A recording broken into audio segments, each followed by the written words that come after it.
next man in my life will be my husband. I pray he loves me, leads me, guides me, reassures me. I pray that he holds me. I pray that I have everything I want and need in him.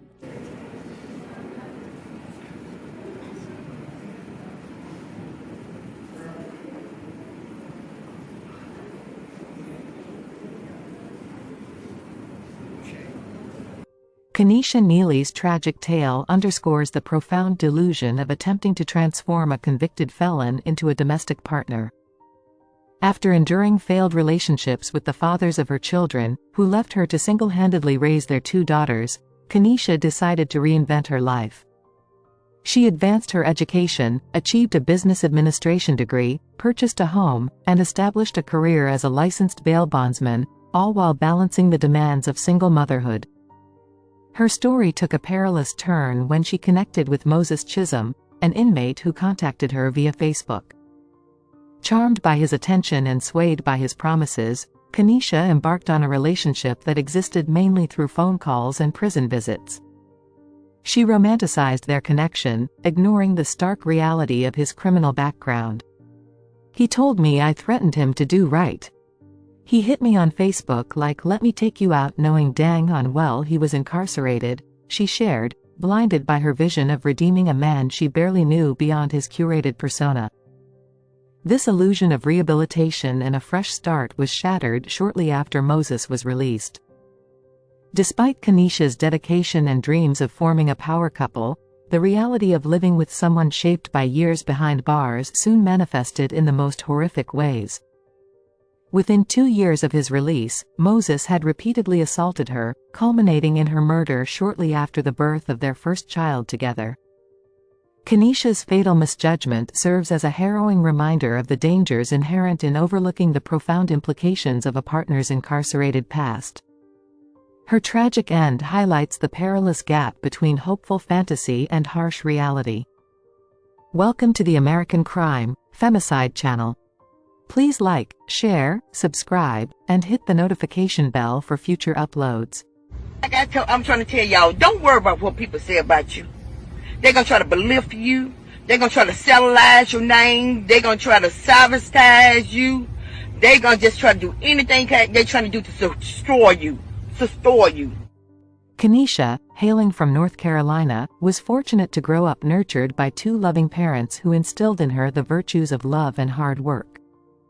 With these values, she ventured into the healthcare field, compelled by its potential to support and nurture families in need.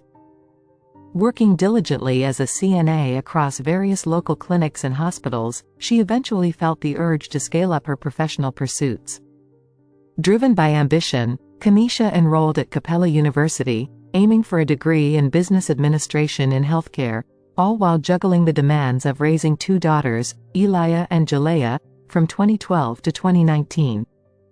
Despite the emotional scars left by their father's abandonment, her daughters watched in pride as Kanisha pieced together a life shattered by heartbreak. However, Kanisha's saga took a questionable turn when Sheldon Maurice Neely, known as Moses Chisholm, slid into her Facebook messages. Despite the initial flattery of his attention, Moses carried with him a troubling secret. He was serving a 12-year sentence, imprisoned on charges stretching from robbery to assault with a dangerous weapon, with a criminal record festering since the 90s. This man, with a past so riddled with violence, should have set off every alarm, yet Kanisha, disastrously, chose to ignore the glaring red flags. The fact that Kanisha was charmed enough to look past Moses's litany of felonies is alarming. As they began their relationship through FaceTime dates, Moses spun a narrative of change and care from behind bars, manipulating Kanisha's perception of him. She was enamored, blindly documenting online, "He told me I threatened him to do right. He hit me on Facebook like, 'Let me take you out,' knowing dang on well he was incarcerated. He took me out over FaceTime, sent the money and everything. Those dates became our moments." The absurdity deepened as Kanisha, along with her daughters, regularly visited Moses in jail, discussing future plans and creating a familial bond over hours-long visits. She treated Moses as if his past sins were mere hiccups, demonstrating a shocking lapse in judgment by introducing her daughters to a convicted felon as a potential stepfather. The narrative she spun about a reformed bad boy was not just foolish. It was dangerous. After less than 2 years of this distorted courtship, Moses, perhaps seeing a strategic advantage in legal marriage for parole considerations, proposed. Kanisha, caught up in this delusional whirlwind, declined initially but succumbed to his second attempt. They married on December 17, 2021, in a ceremony that can only be described as a farce, complete with her children and Moses's inmate pals as witnesses. Her social media posts painted a portrait of a woman in blissful matrimony, yet the reality was starkly different. Moses was still behind bars, and their marriage was nothing but a series of phone calls and prison visits. Her public declarations of love and success were not just misleading. They were a slap in the face to the harsh truths of her precarious situation. Harrison, now Mrs. Neely, was living in a delusional fantasy. She thought she had it all, a loving marriage and wonderful kids. However, glaringly obvious to everyone but herself, her husband wasn't part of this picturesque scene. He was still in jail. Her desire for him was pathetically palpable, both physically and emotionally, underscoring that their marriage was nothing but a sham, untested by reality. As she pined for his return, she busied herself by upgrading her home and loudly declaring her undying love for Moses, despite the bars that separated them. On January 17, 2022, she gushed on social media, "Yes, I'm extra, and yes, we are celebrating every milestone. Happy 30 days of marriage in our situation. It's definitely not the easiest, but we do this, and if I had to do it all over again, I still would choose you. The love of my life, my best friend, my business advisor." Kanisha's obsession didn't stop at just Facebook posts. In a bizarre display of affection for Valentine's Day 2022, she even got singer Shanice to serenade Moses via Cameo, a move that reeks more of desperation than romance. Hey Maurice, I'm Shanice, and Kanisha wanted me to wish you a happy Valentine's Day, and she wants you to know that she appreciates you. You're an amazing man, an amazing father. You are her best friend, and she loves everything about you. Loving you, it's easy 'cause you're beautiful. La la la la la, la la la la la. La la la la la la la la la la la, do it do.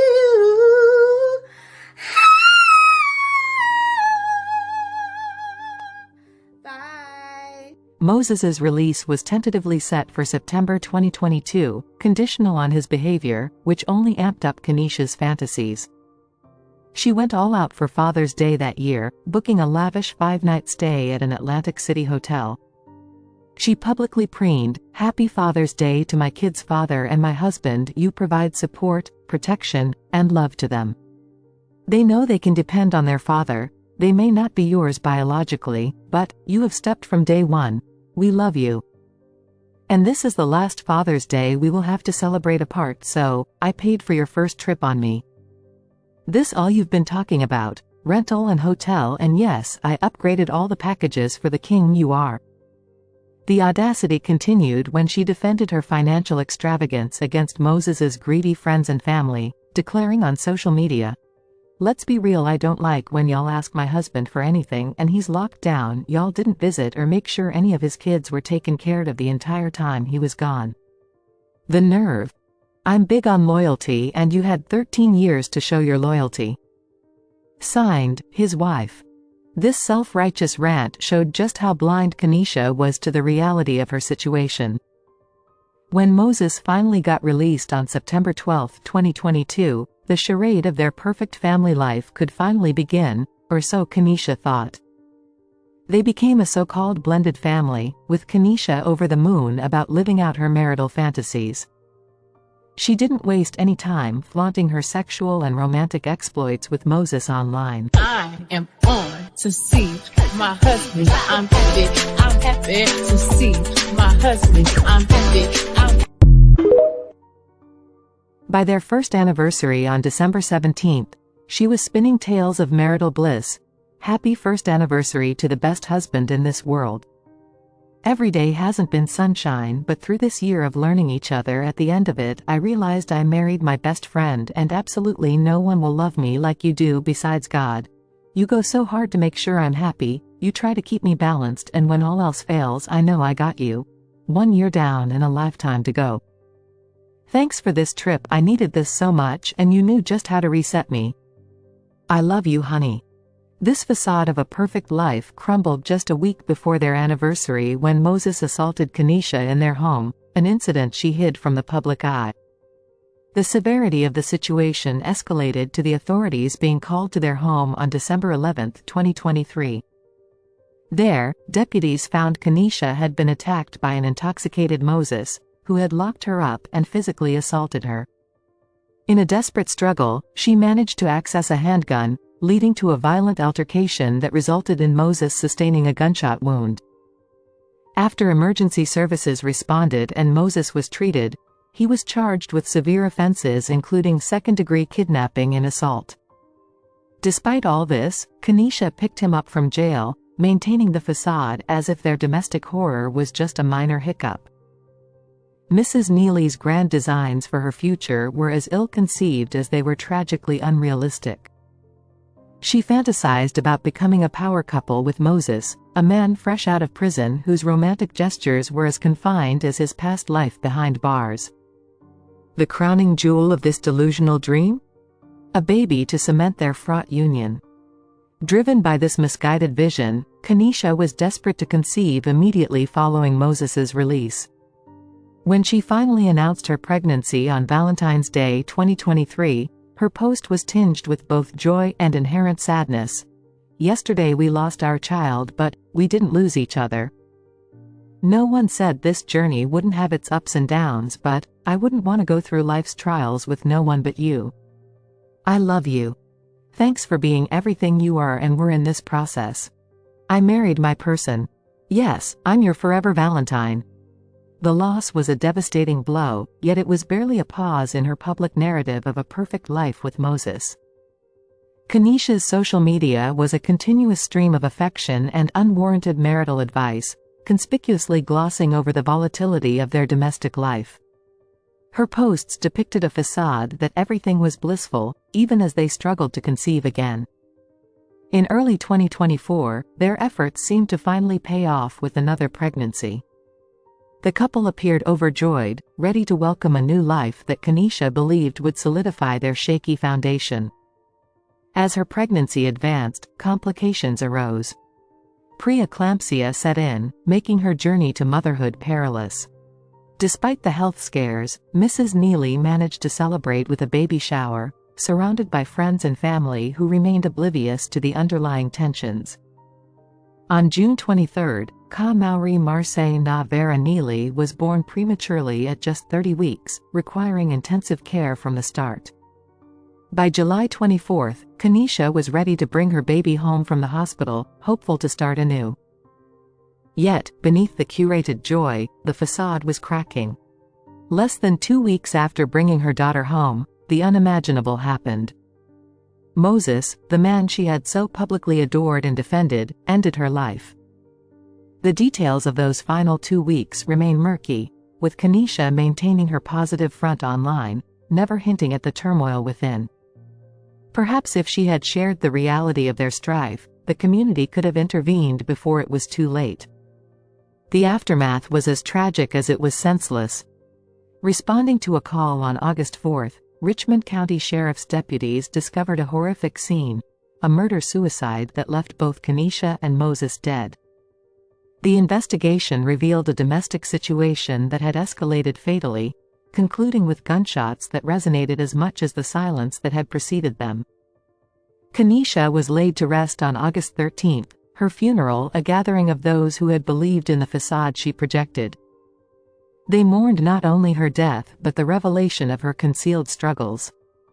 In an eerie echo of her past posts, it was revealed that Kanisha had once lamented the murder of a friend by her boyfriend, only to meet the same fate herself. Now, 3 young girls are left motherless, their lives irrevocably altered. As the family grapples with this immense loss and the daunting task of moving forward, we must reflect on the danger of ignoring red flags and the tragic cost of presenting a false reality. Kanisha Neely's life, marked by both ambition and fatal misjudgments, serves as a cautionary tale of how desperately clinging to a facade can end in disaster. May she rest in peace, and may her daughters find a path forward surrounded by love and truth, far removed from the shadows of their mother's mistakes.